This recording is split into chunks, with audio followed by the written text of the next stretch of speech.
গণিত ক্লাস 7 অঙ্ক নাম্বার 14। তাহলে আমরা 1 টু দি পাওয়ার 0 মানে কত বুঝি? a টু দি পাওয়ার 0 মানে কত? তাহলে 1 টু দি পাওয়ার 0 মানে কত?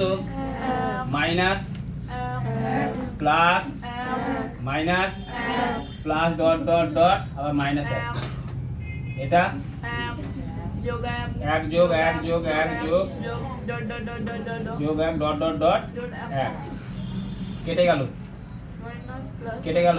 তার মানে দেখো ভালো করে দেখাও, এটা জোড় সংখ্যা আছে, 100 মানে কি সংখ্যা? জোড় সংখ্যা।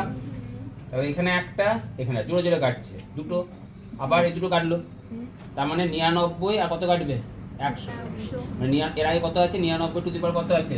এর আগে কিছু নেই, মানে প্লাস 99 টু দি পাওয়ার কত আছে? 0। তার মানে এখানে কত হলো?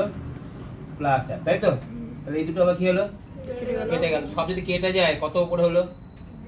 0। আর 0 কে কোনো সংখ্যা দিয়ে ভাগ করলে কত অ্যান্সার হয়? তাই অ্যান্সার কত হলো? 0। বুঝতে পারলে? ক্লিয়ার হয়েছে?